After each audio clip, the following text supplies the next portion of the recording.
కొండ నాలుకకు మందేస్తే ఉన్న నాలుక కూడా ఊడిందంటూ తెలుగులో అద్భుతమైన సామెత ఉంటుంది. ఇప్పుడు ఇదే మన హీరోల విషయంలోనూ జరుగుతోంది.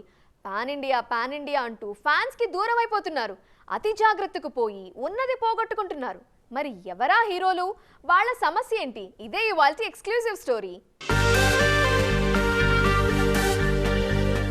పాన్ ఇండియన్ ట్రెండ్ మొదలైన తర్వాత హీరోలకు మంచి రోజులు వచ్చాయేమో కానీ హీరోల అభిమానులకు మాత్రం ఎదురుచూపులే మిగిలాయి. దేశమంతా మార్కెట్ వస్తుంది, పైగా రెమ్యునరేషన్ కూడా 100 కోట్లకు పైనే వస్తుంది. ఇన్ని లాభాలున్నాయి కాబట్టి ఒక్కో సినిమా కోసం 3-4 ఏళ్లు తీసుకుంటున్నారు హీరోలు. అన్ని భాషలకు రీచ్ అవ్వాలనే ఐడియా బాగానే ఉంది కానీ ఫ్యాన్స్ మాత్రం హీరోల తీరుతో నిరాశలోనే ఉన్నారు. తెలుగులోనే ఉన్నప్పుడు ఏడాదికి ఒక్క సినిమా అయినా చేసేవాళ్లు, కానీ ఇప్పుడు పాన్ ఇండియా పుణ్యమా అని 3 ఏళ్లకోసారి కూడా కనిపించట్లేదు. ఎన్టీఆర్నే తీసుకోండి, 2019 నుంచి 24 మధ్యలో ఆయన చేసింది RRR మాత్రమే. అంటే అరవింద సమేత తర్వాత చేసింది ఒకే ఒక్క సినిమా అన్నమాట.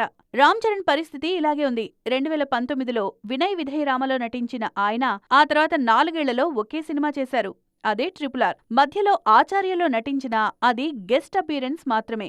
ఇక అల్లు అర్జున్ 2020లో అలవైకుంఠపురంలో చేశారు. 2021 నుంచి పుష్ప వరల్డ్ లోనే ఉన్నారు. మరో ఏడాది పాటు అందులోనే ఉండిపోయేలా ఉన్నారు బన్నీ.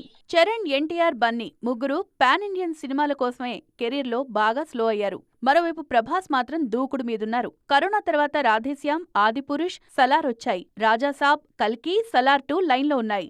ఈ ప్లానింగ్ లేకే చరణ్, బన్నీ, తారక్ వెనకబడ్డారు. పాన్ ఇండియా మంచిదే అయినా ఇంత స్లోగా ఉంటే ఫ్యాన్స్ కు దూరం అయిపోతారు స్టార్ హీరో.